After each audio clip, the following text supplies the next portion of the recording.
Welcome back to the podcast, everyone. I'm Emma, and today we are talking about something fascinating: how culture shapes the way we communicate. That's right, Emma. And I'm James. We all communicate, but the way we do it can be very different depending on where we come from. So, James, what is one big cultural difference you have noticed in communication styles? Well, one major difference is directness versus indirectness. In some cultures, people say exactly what they mean, very directly. Yes, I see that often. For example, in many Western cultures, being direct is seen as honest and efficient. Exactly. But in other cultures, like in parts of East Asia, being too direct can be seen as rude or aggressive. So, in those cultures, people might use more indirect language, right?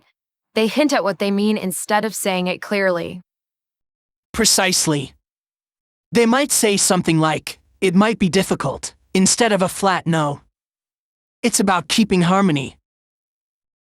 That makes sense. Another aspect is how we show respect.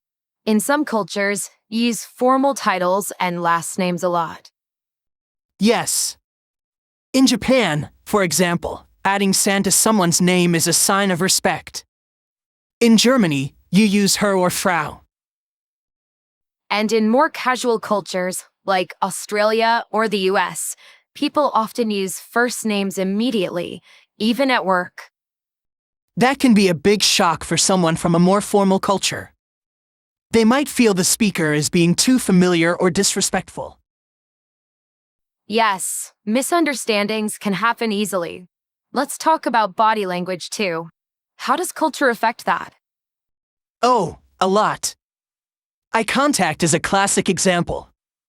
In many Western cultures, strong eye contact shows you are honest and confident. But in some other cultures, like in parts of Africa or Asia, direct eye contact can be seen as a challenge or a sign of disrespect. Exactly. So someone from one culture might think the other person is being dishonest by not looking them in the eye. Right. And the same goes for personal space. In Latin America, people stand closer when talking than in Northern Europe. That is a great point. A person from Finland might feel uncomfortable if someone from Brazil stands very close during a conversation. So the key takeaway is we should not judge other communication styles as wrong. They are just different. Absolutely.